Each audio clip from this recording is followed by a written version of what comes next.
News top ನ್ಯೂಸ್ಗೆ ಸ್ವಾಗತ. ನಾನು ಶಕುಂತಲಾ ಭೂಷಣ್. ರಾಜ್ಯದ ಶಾಲೆಗಳಲ್ಲಿ ಮುಂದುವರೆದಿದ್ದ ಹೇಗೆ ಹಿಜಾಬ್ ಸಂಘರ್ಷ.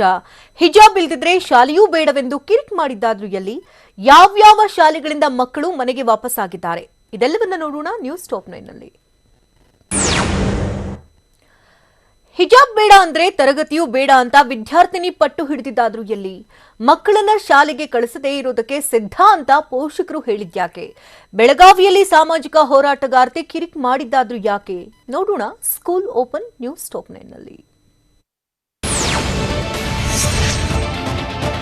ಕೊಡಗಿನಲ್ಲಿ ಹಿಜಾಬ್ ತೆಗೆಯಲು ನಿರಾಕರಿಸಿ 20 ವಿದ್ಯಾರ್ಥಿನಿಯರು ಶಾಲೆಯಿಂದ ವಾಪಸ್ಸಾಗಿದ್ದಾರೆ. ಸೋಮವಾರಪೇಟೆ ತಾಲೂಕಿನ ನೆಲ್ಯ ಹುದುಕೇರಿ ಗ್ರಾಮದ ಕರ್ನಾಟಕ ಪಬ್ಲಿಕ್ ಶಾಲೆಗೆ ವಿದ್ಯಾರ್ಥಿನಿಯರು ಹಿಜಾಬ್ ಧರಿಸಿ ಬಂದಿದ್ದು, ಶಿಕ್ಷಕರು ವಿದ್ಯಾರ್ಥಿನಿಯರ ಮನವೊಲಿಕೆಗೆ ಯತ್ನಿಸಿದ್ದಾರೆ.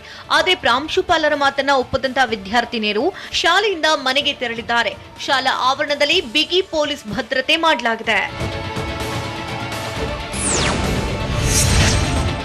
ಹಿಜಾಬ್ ಕಿಚ್ಚಿನ ನಡುವೆ ಪ್ರೌಢಶಾಲೆ ಆರಂಭ ಆಗಿದ್ದು, 2ನೇ ದಿನವೂ ಕಿಚ್ಚು ಹೊತ್ಕೊಂಡಿದೆ. ಹಿಜಾಬ್ ಬೇಡ ಅಂದ್ರೆ ತರಗತಿಯೂ ಬೇಡ ಅಂತ ಟಿವಿ9ಗೆ ಕೊಡಗಿನ ವಿದ್ಯಾರ್ಥಿನಿ ಹೇಳಿದ್ದಾಳೆ.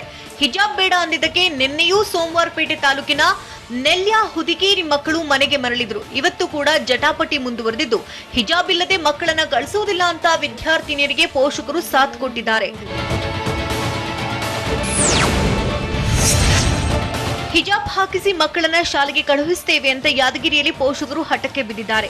ನಮ್ಮ ಅಜ್ಜನ ಕಾಲದಿಂದಲೂ ಹಿಜಾಬ್ ಧರಿಸ್ತಾ ಇದ್ದೇವೆ, ಈಗ ಹಿಜಾಬ್ ತೆಗೀರಿ ಅಂದ್ರೆ ಆಗೋದಿಲ್ಲ, ಹಿಜಾಬ್ ಧರಿಸಿಯೇ ಶಾಲೆಗೆ ಕಳಿಸುತ್ತೇವೆ ಅಂತ 10ನೇ ತರಗತಿಯ ವಿದ್ಯಾರ್ಥಿನಿಯ ಪೋಷಕರು ಹೇಳಿದ್ದಾರೆ.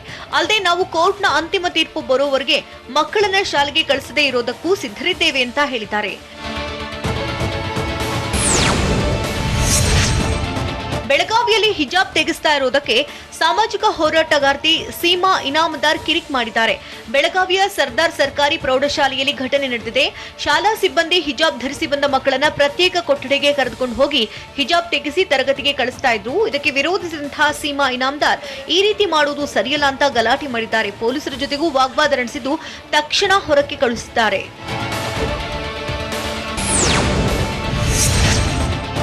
ಕೊಪ್ಪಳದಲ್ಲೂ ಶಾಲೆಗೆ ಹಿಜಾಬ್ ಹಾಕಿಕೊಂಡೇ ವಿದ್ಯಾರ್ಥಿನಿಯರು ಬಂದಿದ್ದಾರೆ. ನಗರದ ಮೌಲಾನಾ ಆಜಾದ್ ಮಾದರಿ ಶಾಲೆಗೆ ಹಿಜಾಬ್ ಹಾಕೊಂಡು ಹಾಜರಾಗಿದ್ದಾರೆ. ನಿನ್ನೆ ಶಾಲೆಯಲ್ಲಿ ಹಿಜಾಬ್ ತೆಗೆಸಿದ್ರು, ಇಂದು ಮತ್ತೆ ಹಿಜಾಬ್ ಹಾಕೊಂಡು ಬಂದಿದ್ದು, ಯಾವುದೇ ಕಾರಣಕ್ಕೂ ನಾವು ಹಿಜಾಬ್ ತೆಗೆಯೋದಿಲ್ಲ ಅಂತ ಕೈ ಸನ್ನೆ ಮಾಡಿದ್ದಾರೆ. ಹಿಜಾಬ್ ತೋರಿಸಿ ನಾವು ಹಿಜಾಬ್ ತೆಗೆಯಲ್ಲ ಅಂತ ಹೇಳಿದ್ದಾರೆ.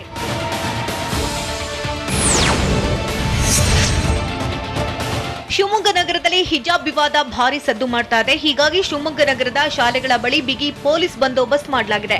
ನಿನ್ನೆ ಹಿಜಾಬ್ ಧರಿಸಿ ಶಾಲೆಗೆ ಬಂದಿದ್ದ ವಿದ್ಯಾರ್ಥಿನಿಯರು ಹಿಜಾಬ್ ತೆಗೆಯಲು ಸೂಚಿಸಿದ್ರು, ಕೇಳದೆ ವಾಪಸ್ಸಾಗಿದ್ರು, ಪರೀಕ್ಷೆ ಬರೆಯದೆ ಮರಳಿದ್ರು. ಹೀಗಾಗಿ ಇಂದು ಮುಂಜಾಗ್ರತಾ ಕ್ರಮವಾಗಿ ಪೊಲೀಸ್ ಭದ್ರತೆ ಮಾಡಿದ್ದು, ನಗರದ ಪ್ರೌಢಶಾಲೆಯಲ್ಲಿ ಪೊಲೀಸರೇ ತಪಾಸಣೆ ಮಾಡಿದ್ದಾರೆ.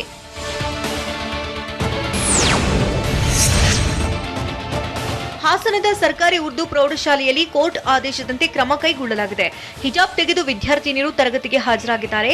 ಶಾಲಾ ಆವರಣಕ್ಕೆ ಎಂಟ್ರಿ ಆಗುತ್ತಲೇ ಹಿಜಾಬ್ ತೆಗೆದು ಒಳಬಂದಿದ್ದಾರೆ. ನೂರಾರು ವಿದ್ಯಾರ್ಥಿಗಳಿರುವಂತಹ ಶಾಲೆಯಲ್ಲಿ ಕೋರ್ಟ್ ಆದೇಶದಂತೆ ಶಿಕ್ಷಕರು ಜಾಗೃತಿ ಮೂಡಿಸಿದ್ದಾರೆ.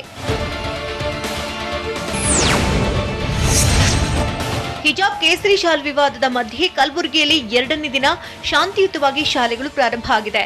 ನಿನ್ನೆ ಹಿಜಾಬ್ ಧರಿಸಿ ಶಾಲೆಗೆ ವಿದ್ಯಾರ್ಥಿನಿಯರು ಆಗಮಿಸಿದ್ರು. ಆದರೆ ಇಂದು ಹಿಜಾಬ್ ಇಲ್ಲದೆ ಶಾಲೆಗೆ ಬಂದಿದ್ದು, ತರಗತಿಗಳು ಎಂದಿನಂತೆ ನಡೀತಾ ಇದೆ. ಮೈಸೂರಿನ ಶಾಲೆಗಳಲ್ಲಿ 2ನೇ ದಿನ ಶಾಂತಿಯುತ ವಾತಾವರಣ ನಿರ್ಮಾಣವಾಗಿದೆ. ಶಾಲೆಯವರೆಗೆ ಎಂದಿನಂತೆ ಹಿಜಾಬ್ ಬುರ್ಕಾ ಧರಿಸಿ ಬಂದಂತ ವಿದ್ಯಾರ್ಥಿನಿಯರು ತರಗತಿಗೆ ತೆರಳುವ ವೇಳೆ ಹಿಜಾಬ್ ಬುರ್ಕಾ ತೆಗೆದು ಪ್ರವೇಶಿಸಿದ್ದಾರೆ. ಮೈಸೂರು ಮಹಾರಾಣಿ ಶಾಲೆ, ನಿಜಾಮಿಯಾ ಪ್ರೌಢಶಾಲೆ ಸೇರಿದಂತೆ ಎಲ್ಲೆಡೆ ಶಾಂತಿಯುತ ವಾತಾವರಣವಿದೆ. ಸರ್ಕಾರದ ನಿಯಮದಂತೆ ಸಮವಸ್ತ್ರ ಧರಿಸಿ ತರಗತಿಗೆ ಹಾಜರಾಗಿದ್ದಾರೆ. ಶಿವಮೊಗ್ಗದಲ್ಲಿ ಇಂದು ಹಿಜಾಬ್ ಹೈಡ್ರಾಮಾ ನಡೆದಿದ್ದು ಹೇಗೆ? ಪಟ್ಟು ಸಡಿಲಿಸದ ವಿದ್ಯಾರ್ಥಿನಿಯರು ಹೇಳಿದ್ದೇನು? ಅಧಿಕಾರಿಗಳ ಜೊತೆ ಪೋಷಕರು ವಾಗ್ವಾದ ಮಾಡಿದ್ಯಾಕೆ? ನೋಡೋಣ ಸಮವಸ್ತ್ರ ಸಮರ ನ್ಯೂಸ್ ಟಾಪ್ನಲ್ಲಿ. ಶಿವಮೊಗ್ಗದಲ್ಲಿ ಇಂದು ಕೂಡ ಹಿಜಾಬ್ ವಿವಾದ ಭಾರಿ ಹೈಡ್ರಾಮಾ ನಡೆದಿದೆ. ಸರ್ಕಾರಿ ಶಾಲೆಗೆ ವಿದ್ಯಾರ್ಥಿನಿಯರು ಹಿಜಾಬ್ ಧರಿಸಿ ಬಂದಿದ್ದು, ನಾವು ಹಿಜಾಬ್ ತೆಗೆಯೋದಿಲ್ಲ ಅಂತ ಪಟ್ಟು ಹಿಡಿದಿದ್ದಾರೆ. ಶಾಲೆಯಲ್ಲಿ ಶಿಕ್ಷಕರು ಹಿಜಾಬ್ ಧರಿಸಿ ಬಂದ್ರೆ ಅವಕಾಶ ಕೊಡಲ್ಲ ಅಂತ ಹೇಳಿದಕ್ಕೆ ನಾನು ಮನೆಗೆ ಹೋಗ್ತೇನೆ ಅಂತ ವಿದ್ಯಾರ್ಥಿನಿ ಹೇಳಿದ್ದಾಳೆ. ಶಿವಮೊಗ್ಗದ ಸ್ಕೂಲ್ನಲ್ಲಿ ಇಂದು ಕೂಡ ಹಿಜಾಬ್ ವಾರ್ ತಾರಕಕ್ಕೇರಿದೆ. ನಮಗೆ ಪರೀಕ್ಷೆಗೆ ಕೂರಿಸದಿದ್ರೂ ಬೇಡ, ಮನೆಗೆ ಹೋಗ್ತೀವಿ, ಏನಾಗುತ್ತೆ ನೋಡೇ ಬಿಡೋಣ ಅಂತ ವಿದ್ಯಾರ್ಥಿನಿ ಗರಂ ಆಗಿದ್ದಾಳೆ. ನಾವು ಹಿಜಾಬ್ ತೆಗೆಯೋದಿಲ್ಲ, ಪೋಷಕರು ಹಿಜಾಬ್ ತೆಗಿಬೇಡ ಅಂತ ಹೇಳಿದ್ದಾರೆ. ನಾವು ಹಿಜಾಬ್ ತೆಗೆಯೋದಿಲ್ಲ ಅಂದ್ರೆ ತೆಗೆಯೋದಿಲ್ಲ, ನಾವು ಎಕ್ಸಾಮ್ ಬರೆಯದಿದ್ರೂ ಪರವಾಗಿಲ್ಲ ಅಂತ ವಿದ್ಯಾರ್ಥಿನಿ ಹೇಳಿದ್ದಾಳೆ. ಶಿವಮೊಗ್ಗದಲ್ಲಿ ಶಿಕ್ಷಕರು ಹಿಜಾಬ್ ಬುರ್ಕಾ ತೆಗೆದ್ರು, ಮಕ್ಕಳು ಮಾತ್ರ ಪಟ್ಟು ಸಡಿಲಿಸ್ತಾ ಇಲ್ಲ. ಶಿವಮೊಗ್ಗದ ಕರ್ನಾಟಕ ಪಬ್ಲಿಕ್ ಪ್ರೌಢಶಾಲೆಗೆ ಬಂದಂತಹ ಮುಸ್ಲಿಂ ಶಿಕ್ಷಕಿ ಶಾಲೆ ಒಳಗೆ ಹೋಗುವ ಮೊದಲು ಹಿಜಾಬ್ ಮತ್ತು ಬುರ್ಕಾ ತೆಗೆದಿದ್ದಾರೆ. ಆದ್ರೆ ವಿದ್ಯಾರ್ಥಿನಿಯರು ಮಾತ್ರ ಹಿಜಾಬ್ ತೆಗೆಯಲ್ಲ ಅಂತ ಹಠ ಹಿಡಿದಿದ್ದು ಭಾರಿ ಹೈಡ್ರಾಮಾಗೆ ಶಿವಮೊಗ್ಗದ ಶಾಲೆ ಸಾಕ್ಷಿಯಾಗ್ತಿದೆ.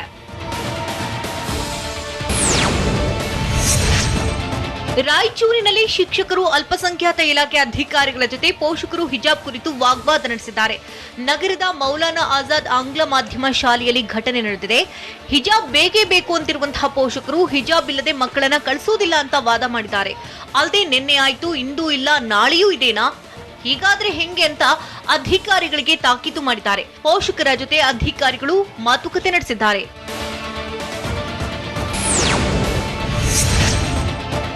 ಉಡುಪಿಯಲ್ಲಿ 2ನೇ ದಿನವೂ ಸುಗಮವಾಗಿ ಶಾಲೆ ಆರಂಭ ಆಗಿದೆ. ಸರ್ಕಾರಿ ಬಾಲಕಿಯರ ಕಾಲೇಜಿನಲ್ಲಿರುವ ಹೈಸ್ಕೂಲ್ ಕಟ್ಟಡದಲ್ಲಿ ಆತಂಕವಿಲ್ಲದೆ ವಿದ್ಯಾರ್ಥಿನಿಯರು ಶಾಲೆಗೆ ಬಂದಿದ್ದಾರೆ. ಹಿಜಾಬ್ ಬುರ್ಕಾ ತೆಗೆದಿಟ್ಟು ಪರೀಕ್ಷೆಗೆ ಹಾಜರಾಗಿದ್ದಾರೆ. ನಾಳೆಯಿಂದ ಪಿಯು ಕಾಲೇಜು ಆರಂಭ ಆಗ್ತಾ ಇದ್ದು 6 ವಿದ್ಯಾರ್ಥಿನಿಯರು ಹಿಜಾಬ್ನೊಂದಿಗೆ ಮತ್ತೆ ಕಾಲೇಜು ಹೊರಗೆ ಧರಣಿ ಕುಳಿತುಕೊಳ್ಳುವ ಸಾಧ್ಯತೆ ಇದೆ.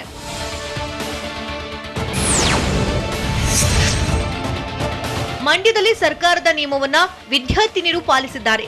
ಶಾಲೆಗಳಿಗೆ ಹಿಜಾಬ್ ಹಾಕೊಂಡು ಬಂದಂತ ವಿದ್ಯಾರ್ಥಿನಿಯರು ಶಾಲಾ ಆವರಣಕ್ಕೆ ಬರ್ತಾ ಇದ್ದಂತೆ ಹಿಜಾಬ್ ತೆಗೆದಿದ್ದಾರೆ. ಕೆಲ ವಿದ್ಯಾರ್ಥಿನಿಯರು ಶಾಲಾ ಕೊಠಡಿಗೆ ತೆರಳಿ ಹಿಜಾಬ್ ತೆಗೆದಿದ್ದಾರೆ. ಪ್ರತಿ ಶಾಲೆಗಳಿಗೂ ಓರ್ವ ಪೊಲೀಸ್ ಸಿಬ್ಬಂದಿಯನ್ನ ನಿಯೋಜನೆ ಮಾಡಲಾಗಿದೆ.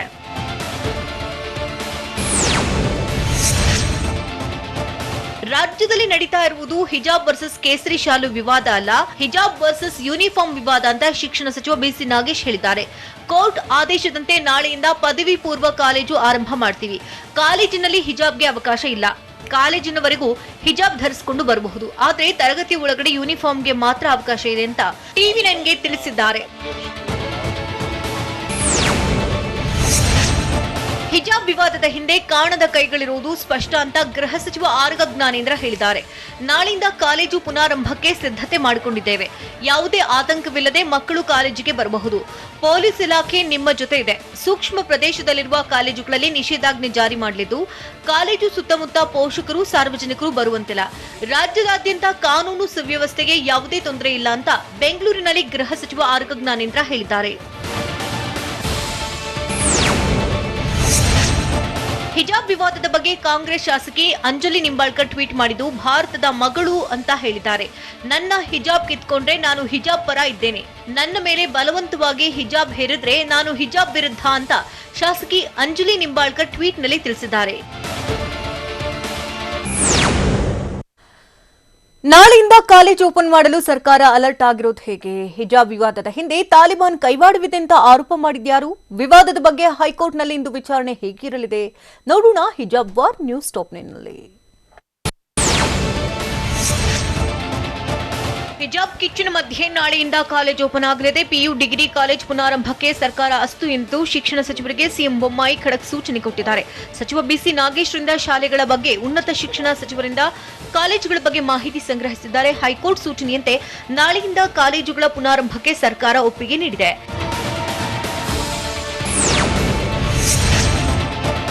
ವಿವಾದ ತಾರ್ಕಿಕ ಅಂತ್ಯ ಆಗಲೇಬೇಕು ಅಂತ ಸಚಿವರಿಗೆ ಮುಖ್ಯಮಂತ್ರಿ ಬಸವರಾಜ ಬೊಮ್ಮಾಯಿ ಸೂಚಿಸಿದ್ದಾರೆ. ಪರಿಸ್ಥಿತಿ ಬಿಗಡಾಯಿಸಿದ್ರೆ ಜಿಲ್ಲಾಧಿಕಾರಿ, ಉಪವಿಭಾಗಾಧಿಕಾರಿ ಗಮನಿಸಬೇಕು. ಶಾಲಾ ಆಡಳಿತ ಮಂಡಳಿ ಜೊತೆ ನಿಕಟ ಸಂಪರ್ಕದಲ್ಲಿರಬೇಕು ಅಂತ ತಿಳಿಸಿದ್ದಾರೆ.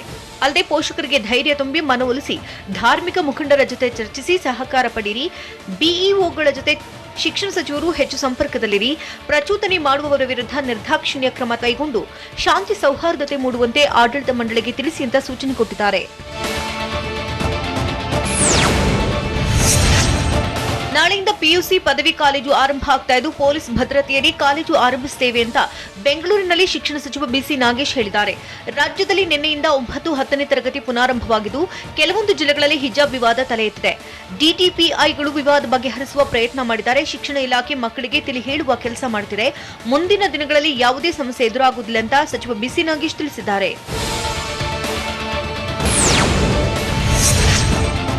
ಹಿಜಾಬ್ ವಿವಾದದ ಹಿಂದೆ ಅಂತಾರಾಷ್ಟ್ರೀಯ ಕೈವಾಡವಿದೆ ಅಂತ ಶಿಕ್ಷಣ ಸಚಿವ ಬಿಸಿ ನಾಗೇಶ್ ಆರೋಪ ಮಾಡಿದ್ದಾರೆ. ಹಿಜಾಬ್ ಪರ ತಾಲಿಬಾನ್ ಅಧ್ಯಕ್ಷ ಮಾತನಾಡುತ್ತಿದ್ದಾರೆ. ಹೀಗಾಗಿ ಹಿಜಾಬ್ ವಿವಾದದ ಹಿಂದೆ ತಾಲಿಬಾನ್ ಇದೆ ಅಂತ ಬೆಂಗಳೂರಿನಲ್ಲಿ ಶಿಕ್ಷಣ ಸಚಿವ ಬಿಸಿ ನಾಗೇಶ್ ತಿಳಿಸಿದ್ದಾರೆ.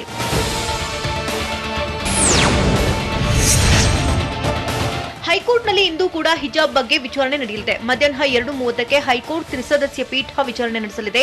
ಹಿಜಾಬ್ಗೆ ಅನುಮತಿ ನೀಡಲು ಕೋರಿ ಸಲ್ಲಿಸಿದಂತಹ ಅರ್ಜಿ ಬಗ್ಗೆ ಇಂದು ವಕೀಲ ದೇವದತ್ ಕಾಮತ್ ವಾದ ಮಂಡನೆ ಪೂರ್ಣಗೊಳಿಸುವ ಸಾಧ್ಯತೆ ಇದೆ. ಇನ್ನು ಹಿಜಾಬ್ ಪರ ಕೇರಳದ ಕೆಲ ವಕೀಲರು ವಾದ ಮಾಡುವ ನಿರೀಕ್ಷೆ ಕೂಡ ಇದೆ. ಕೋರ್ಟ್ನಲ್ಲಿ ವಿದ್ಯಾರ್ಥಿನಿಯರ ಮನವಿ ಬಗ್ಗೆ ಹಲವು ಪ್ರಶ್ನೆ ಮೂಡಿದೆ.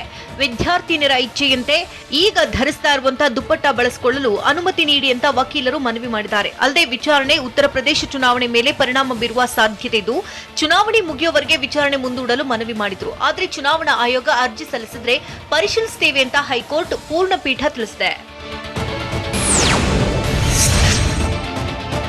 ಇಂದು ಹೈಕೋರ್ಟ್ನಲ್ಲಿ ಅರ್ಜಿದಾರರ ವಾದ ಮುಗಿದ್ರೆ ಸರ್ಕಾರದ ಪರ ಎಜಿ ಪ್ರಭುಲಿಂಗ್ ನಾವದಗಿ ಪ್ರತಿವಾದ ಮಂಡಿಸಲಿದ್ದಾರೆ. ಇದೇ ವೇಳೆ ಸರ್ಕಾರದ ಸಮವಸ್ತ್ರ ಆದೇಶ ಸಮರ್ಥಿಸಿಕೊಳ್ಳಲಿದ್ದಾರೆ.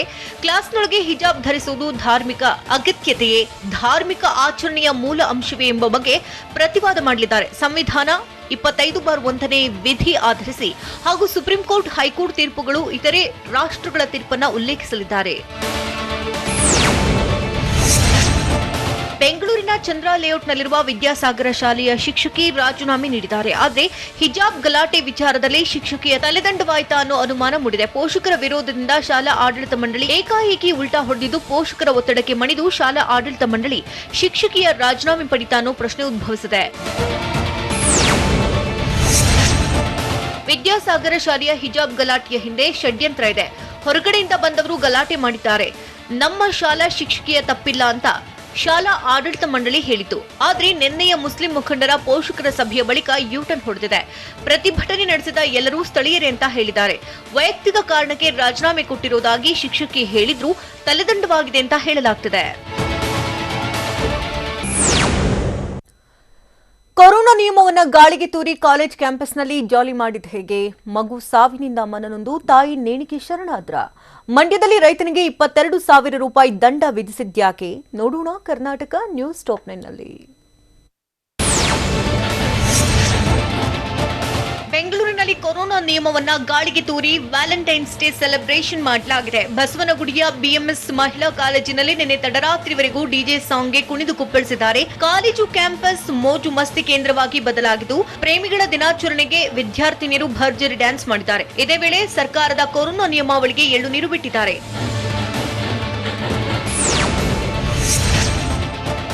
ಬೆಂಗಳೂರಿನ ಬಿಎಂಎಸ್ ಮಹಿಳಾ ಕಾಲೇಜಿನಲ್ಲಿ ಹೇಳೋರಿಲ್ಲ ಕೇಳೋರಿಲ್ಲ ಎನ್ನುವಂತಾಗಿದೆ. ರಜೆ ಇದ್ರೂ ಡಿಜೆ ಸಾಂಗ್ಗೆ ಯುವಕ ಯುವತಿಯರು ಕುಣಿದು ಕುಪ್ಪಳಿಸಿದ್ದಾರೆ. ಲೇಡೀಸ್ ಕಾಲೇಜಿನಲ್ಲಿ ಪುರುಷ ವಿದ್ಯಾರ್ಥಿಗಳು ಎಂಟ್ರಿ ಕೊಟ್ಟಿದ್ದು ಪ್ರೇಮಿಗಳ ದಿನಾಚರಣೆಗೆ ಕಾಲೇಜು ವೇದಿಕೆ ಕಲ್ಪಿಸಿಕೊಟ್ಟಿದೆ. ಡಿಜೆ ಸಾಂಗ್ ವಿರುದ್ಧ ಸಾರ್ವಜನಿಕರು ಕಿಡಿಕಾರಿದ್ದು ಬಿಎಂಎಸ್ ಕಾಲೇಜು ಆಡಳಿತ ಮಂಡಳಿ ರೂಲ್ಸ್ಗೆ ಕ್ಯಾರೆ ಎಂದಿಲ್ಲ.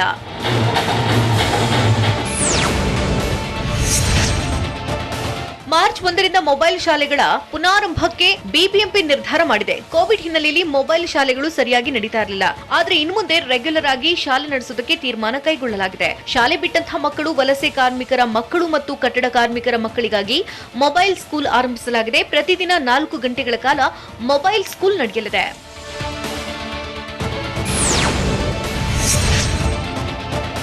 ಮಂಡ್ಯದಲ್ಲಿ ರೈತರಿಗೊಂದು ಕಾನೂನು, ಉಳ್ಳವರಿಗೊಂದು ಕಾನೂನು ಎನ್ನುವಂತಾಗಿದೆ. ಜಮೀನು ಸಮತಟ್ಟು ಮಾಡಿಕೊಳ್ಳಲು ಮಣ್ಣು ತೆಗೆದಿದ್ದಕ್ಕೆ ಹಟ್ಟಣ ಗ್ರಾಮದ ಗೋವಿಂದ್ ಎಂಬ ರೈತನಿಗೆ 22,040 ರೂಪಾಯಿ ದಂಡ ವಿಧಿಸಿದ್ದಾರೆ. 3 ಅಡಿಗಿಂತ ಹೆಚ್ಚು ಆಳಕ್ಕೆ ಬಗೆದು ಮಣ್ಣು ತುಂಬಿದ್ದಕ್ಕೆ ಗಣಿ ಅಧಿಕಾರಿಗಳು ದಂಡ ಹಾಕಿದ್ದಾರೆ. ಆದರೆ ದಂಡ ಹಾಕಿರುವ ಜಮೀನಿನಿಂದ ಸಮೀಪದಲ್ಲೇ 50 ಎಕರೆ ಅರಣ್ಯ ಹಾಗೂ ಗೋಮಾಳದ ಭೂಮಿಯಲ್ಲಿ ಅಕ್ರಮವಾಗಿ ಮಣ್ಣು ಸಾಗಾಣಿಕೆ ಮಾಡ್ತಾ ಇದ್ರು. ಅಧಿಕಾರಿಗಳು ಸೈಲೆಂಟ್ ಆಗಿದ್ದಾರೆ ಅಂತ ರೈತರು ಆರೋಪ ಮಾಡಿದ್ದಾರೆ.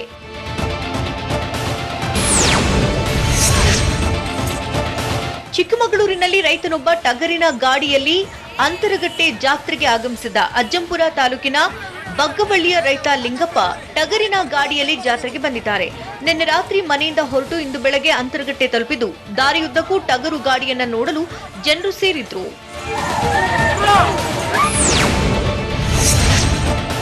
4 ವರ್ಷದ ಬಳಿಕ ಬೀದರ್ ನಗರದಲ್ಲಿರುವ ಪುರಾತನ ಪ್ರಸಿದ್ಧ ಉಗ್ರ ನರಸಿಂಹನ ದರ್ಶನಕ್ಕೆ ಅವಕಾಶ ಕಲ್ಪಿಸಲಾಗಿದೆ. ಭಕ್ತರು ಎದೆ ಎತ್ತರದ ನೀರಿನಲ್ಲಿ 200 ಮೀಟರ್ ಸಾಗಿ ದೇವರ ದರ್ಶನ ಪಡಿತಾ ಇದ್ದಾರೆ. ಗುಹೆಯಲ್ಲಿ ಆಕ್ಸಿಜನ್ ಸಮಸ್ಯೆಯಿಂದ ದರ್ಶನಕ್ಕೆ ಬ್ರೇಕ್ ಹಾಕಲಾಗಿತ್ತು. ಆದರೆ ಇಂದಿನಿಂದ ಬೆಳಗ್ಗೆ 7 ಗಂಟೆಯಿಂದ 10 ಗಂಟೆವರೆಗೆ ದರ್ಶನಕ್ಕೆ ಅವಕಾಶ ನೀಡಲಾಗುತ್ತದೆ. ತುಮಕೂರಿನಲ್ಲಿ ಅಂತರ್ಜಲ ಸಾಕಷ್ಟು ಪ್ರಮಾಣದಲ್ಲಿ ಏರಿಕೆಯಾಗಿದ್ದು ಕೊಳವೆ ಬಾವಿಯಲ್ಲಿ ಬಾನೆತ್ತರಕ್ಕೆ ನೀರು ಚಿಮ್ಮಿದೆ. 1000 ಅಡಿ ಕೊರೆದರೂ ಸಿಗದಿದ್ದಂತಹ ಅಂತರ್ಜಲ ಇದೀಗ 300 ಅಡಿಗೆ ಸಿಕ್ಕಿದೆ. ತುಮಕೂರು ಜಿಲ್ಲಾ ಶಿರಾ ತಾಲೂಕಿನ ಉದ್ದರಾಮನಹಳ್ಳಿ ಗ್ರಾಮದಲ್ಲಿ ರೈತ ಶ್ರೀನಿವಾಸ್ ಎಂಬುವರ ಜಮೀನಿನ ಕೊಳವೆ ಬಾವಿಯಲ್ಲಿ 5 ಇಂಚು ನೀರು ಸಿಕ್ಕಿದ್ದು ರೈತನ ಸಂತಸಕ್ಕೆ ಕಾರಣವಾಗಿದೆ.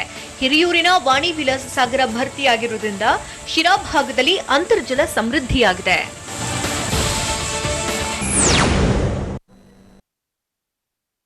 ಬೆಲೆಯಲ್ಲಿ ಕೊರೋನಾ ಲಸಿಕೆ ನೀಡುತ್ತಿರುವುದಾಗಿ ಹೇಳಿದ್ಯಾರು? ದಾವೂದ್ ಇಬ್ರಾಹಿಂ ಸೋದರಿ ಮನೆ ಮೇಲೆ ಇಡಿ ದಾಳಿ ಮಾಡಿದ್ಯಾಕೆ? ಐಎಎಸ್ಸಿಗೆ 450 ಕೋಟಿ ರೂಪಾಯಿ ದೇಣಿಗೆ ನೀಡಿದ್ಯಾರು? ನೋಡೋಣ ನ್ಯಾಷನಲ್ ನ್ಯೂಸ್ ಟಾಪ್ 9 ನಲ್ಲಿ. ಭಾರತದಲ್ಲಿ ಕೊರೋನಾ ಮತ್ತಷ್ಟು ಇಳಿಕೆ ಕಂಡಿದೆ. ಕಳೆದ 24 ಗಂಟೆಯ ಅವಧಿಯಲ್ಲಿ 27,000 ಹೊಸ ಕೊರೋನಾ ಕೇಸ್ ಪತ್ತೆಯಾಗಿದೆ. ಕಳೆದ 24 ಗಂಟೆಯ ಅವಧಿಯಲ್ಲಿ 347 ಮಂದಿ ಕೊರೋನಾದಿಂದ ಸಾವನ್ನಪ್ಪಿದ್ದಾರೆ. ದೇಶದಲ್ಲಿ ಕೊರೋನಾ ಸಕ್ರಿಯ ಪ್ರಕರಣಗಳು ಇದೀಗ 4.23 ಲಕ್ಷಕ್ಕೆ ಕುಸಿದಿವೆ. ವಿಶ್ವದ 3/2 ಜನಸಂಖ್ಯೆಯನ್ನ ಕೋವಿಶೀಲ್ಡ್ ಲಸಿಕೆಯು ರಕ್ಷಿಸಿದೆ ಅಂತ serum institute of India MD siren Poonawalla ಹೇಳಿದ್ದಾರೆ. ನಮ್ಮ ಲಸಿಕೆಗಳನ್ನ ಬಹುತೇಕ ಬಡ ರಾಷ್ಟ್ರಗಳು ಬಳಸಿವೆ.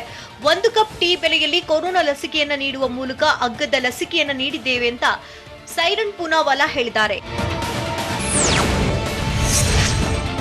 ಜಾರಿ ನಿರ್ದೇಶನಾಲಯ ಮುಂಬೈನಲ್ಲಿ ಭೂಗತ ಲೋಕದ ಡಾನ್ ದಾವೂದ್ ಇಬ್ರಾಹಿಂ ಸೋದರಿಗೆ ಸಂಬಂಧಿಸಿದಂತಹ ಆಸ್ತಿಗಳ ಮೇಲೆ ದಾಳಿ ನಡೆಸಿ ಶೋಧ ನಡೆಸ್ತಾ ಇದೆ. ಅಕ್ರಮ ಹಣ ವರ್ಗಾವಣೆ ಆರೋಪದಡಿ ಈ ದಾಳಿ ನಡೆಸಿ ಶೋಧ ನಡೆಸಲಾಗ್ತಾ ಇದೆ. ದಾಳಿ ವೇಳೆ ಸಿಕ್ಕಿರುವ ಮಹತ್ವದ ದಾಖಲೆಗಳ ಬಗ್ಗೆ ಇಡಿ ಮಾಹಿತಿ ನೀಡುವ ನಿರೀಕ್ಷೆ ಇದೆ. ಬೆಂಗಳೂರಿನ ಐಐಎಸ್ಸಿಯಲ್ಲಿ 800 ಬೆಡ್ ಮಲ್ಟಿ ಸ್ಪೆಷಾಲಿಟಿ ಆಸ್ಪತ್ರೆ ಸ್ಥಾಪಿಸಲು ದಾನಿಗಳು 425 ಕೋಟಿ ರೂಪಾಯಿ ದಾನ ಕೊಟ್ಟಿದ್ದಾರೆ. ದಾನಿಗಳಾದ ಸುಷ್ಮಿತಾ, ಸುಬ್ರತೋ ಬಗಚಿ, ರಾಧಾ, ಎನ್ಎಸ್ ಪಾರ್ಥಸಾರಥಿ 425 ಕೋಟಿ ರೂಪಾಯಿ ಮೊತ್ತದ ಬೃಹತ್ ದಾನ ನೀಡಿದ್ದಾರೆ. ಐಐಎಸ್ಸಿಗೆ ಇದುವರೆಗೂ ಸಿಕ್ಕಂತಹ ಅತಿ ದೊಡ್ಡ ದೇಣಿಗೆಯಾಗಿದೆ. ದಾನದಿಂದ ನಿರ್ಮಾಣವಾಗುವ ಆಸ್ಪತ್ರೆಗೆ ಬಗಚಿ ಪಾರ್ಥಸಾರಥಿ ಆಸ್ಪತ್ರೆ ಅಂತ ನಾಮಕರಣ ಮಾಡಲು ನಿರ್ಧರಿಸಲಾಗಿದೆ.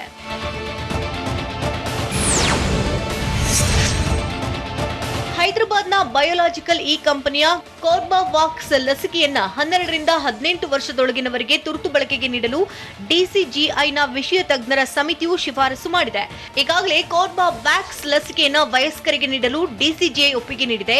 ಕೋರ್ಬಾವ್ಯಾಕ್ಸ್ ಲಸಿಕೆಯ ಖರೀದಿಗೆ ಕೇಂದ್ರ ಸರ್ಕಾರ 1500 ಕೋಟಿ ರೂಪಾಯಿ ಅಡ್ವಾನ್ಸ್ ಹಣವನ್ನ ಕಂಪನಿಗೆ ನೀಡಿದೆ. ಕೊರೋನಾ ವಿರುದ್ಧದ ಅಮೆರಿಕದ ಎಫ್ಡಿಐ ಅನುಮೋದಿತ ಮಾತ್ರೆಯು 46 ಕೋಟಿ ರೂಪಾಯಿ ಮೌಲ್ಯದಷ್ಟು ಮಾರಾಟವಾಗಿದೆ.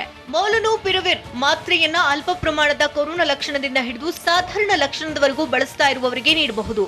500 ಕೋಟಿ ರೂಪಾಯಿ ಮೌಲ್ಯದ ಮೊಲನುಪಿರವಿರ್ ಮಾತ್ರೆಗಳನ್ನ ಸ್ಟಾಕ್ ಇಡಲಾಗಿದೆ. ಆದರೆ 3ನೇ ಅಲೆ ಕುಸಿತದಿಂದಾಗಿ ಕೊರೋನಾ ಮಾತ್ರೆಗಳಿಗೆ ಬೇಡಿಕೆಯೇ ಇಲ್ಲವಾಗಿದೆ.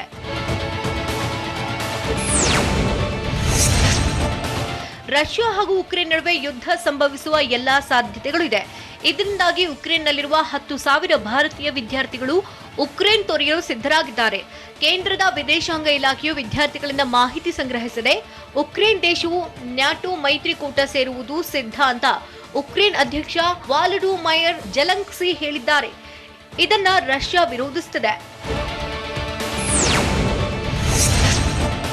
ರಷ್ಯಾ ದೇಶವು ಉಕ್ರೇನ್ ಗಡಿಯಲ್ಲಿ 100 ಬೆಟಾಲಿಯನ್ ಗ್ರೂಪ್ಗಳನ್ನು ನಿಯೋಜಿಸಿದೆ. ರಷ್ಯಾದ 60% ಸೈನಿಕರು ಇದೀಗ ಉಕ್ರೇನ್ ಗಡಿಯಲ್ಲಿ ಯುದ್ಧಕ್ಕೆ ಸಿದ್ಧರಾಗಿ ನಿಂತಿದ್ದಾರೆ. ಉಕ್ರೇನ್ ದೇಶ ನ್ಯಾಟೋ ಪಡೆ ಸೇರ್ಪಡೆಗೆ ರಷ್ಯಾ ತೀವ್ರವಾಗಿ ವಿರೋಧ ಮಾಡುತ್ತಿದೆ. ಉಕ್ರೇನ್ನಲ್ಲಿ ರಷ್ಯಾ ಭಾಷೆಯಾಡುವ ಜನರಿದ್ದಾರೆ. ಹೀಗಾಗಿ ಉಕ್ರೇನ್ ಮೇಲೆ ಹಿಡಿತ ಸಾಧಿಸಲು ರಷ್ಯಾ ಪ್ರಯತ್ನ ಮಾಡುತ್ತಿದೆ.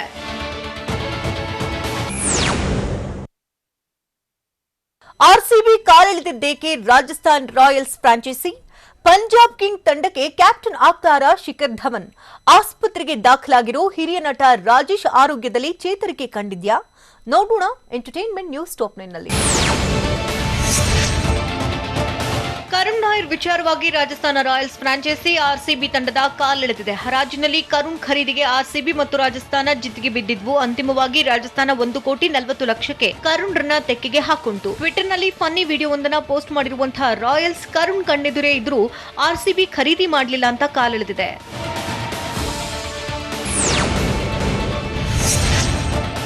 ಮಿಸ್ಟರ್ ಐಪಿಎಲ್ ಖ್ಯಾತಿಯ ಸುರೇಶ್ ರೈನಾ 15ನೇ ಆವೃತ್ತಿಯ ಮೆಗಾ ಹರಾಜಿನಲ್ಲಿ ಅನ್ಸೋಲ್ಡ್ ಆಗಿದ್ದಾರೆ.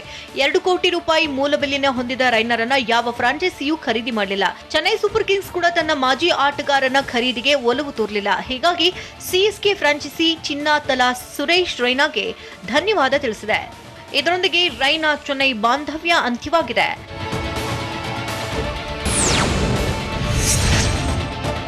ಟೀಂ ಇಂಡಿಯಾದ ವೇಗಿ ಎಸ್ ಶ್ರೀಶಾಂತ್ ಕೂಡ ಐಪಿಎಲ್ ಬೆಟ್ಟಿಂಗ್ನಲ್ಲಿ ಅನ್ಸೋಲ್ಡ್ ಆಗಿದ್ದಾರೆ. ಈ ಕುರಿತು ಶ್ರೀಶಾಂತ್ ಬಾಲಿವುಡ್ನ ಜನಪ್ರಿಯ ಗೀತೆ ರುಕ್ ಜಾನಾ ನಹಿ ತು ಹಾಡುವ 15 ಸೆಕೆಂಡ್ಗಳ ಕ್ಲಿಪ್ ಪೋಸ್ಟ್ ಮಾಡಿದ್ದಾರೆ. ಅಲ್ಲದೆ ಯಾವಾಗಲೂ ಕೃತಜ್ಞನಾಗಿರ್ತೇನೆ ಅಂತ ಹೇಳಿದ್ದಾರೆ.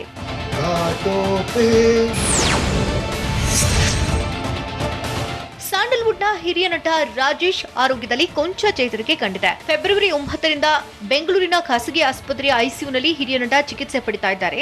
ಸದ್ಯ ಅವರ ಆರೋಗ್ಯದಲ್ಲಿ ಕೊಂಚ ಚೇತರಿಕೆ ಕಂಡಿದೆ ಅಂತ ವೈದ್ಯರು ಮಾಹಿತಿ ಕೊಟ್ಟಿದ್ದಾರೆ. ಉಸಿರಾಟದ ತೊಂದರೆಯಿಂದ ಬಳಲ್ತಾ ಇದ್ದ ನಟ ಆದಷ್ಟು ಬೇಗ ಗುಣಮುಖವಾಗಲಿ ಅಂತ ಅಭಿಮಾನಿಗಳು ಪ್ರಾರ್ಥಿಸುತ್ತಿದ್ದಾರೆ.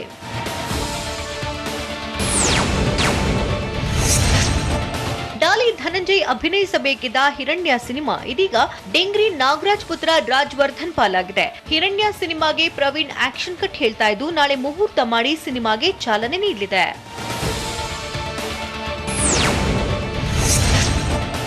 ಉಪೇಂದ್ರ ಕುಟುಂಬದ ಕುಡಿ ನಿರಂಜನ್ ನಾಗಶೇಖರ್ ಆಕ್ಷನ್ ಕಟ್ ಹೇಳ್ತಾ ಇರೋ ಕ್ಯೂ ಸಿನಿಮಾದಲ್ಲಿ ಬ್ಯುಸಿ ಆಗಿದ್ದಾರೆ. ಕ್ಯೂ ಅಂದ್ರೆ ಕ್ವೀನ್ ಕ್ವಿಕ್ ಕ್ವಾರಂಟೈನ್ ಅಂತ ಹೇಳಿ ಸಿನಿಮಾದ ಬಗ್ಗೆ ಕ್ಯೂರಿಯಾಸಿಟಿ ಹುಟ್ಟಿಸಿದೆ ಚಿತ್ರತಂಡ. ಅಲ್ಲದೆ ಸಿನಿಮಾ ನೈಜ ಘಟನೆ ಆಧಾರಿತ ಅನ್ನುವಂತ ವಿಷಯ ಹೇಳಿ ಸಿನಿಮಾದ ಬಗ್ಗೆ ಮತ್ತಷ್ಟು ಕುತೂಹಲ ಹೆಚ್ಚಿಸಿದೆ. ಸದ್ಯ ವ್ಯಾಲೆಂಟೈನ್ಸ್ ಡೇ ಗಿಫ್ಟ್ ಆಗಿ ಫಸ್ಟ್ ಲುಕ್ ಪೋಸ್ಟರ್ ರಿಲೀಸ್ ಮಾಡಿದೆ.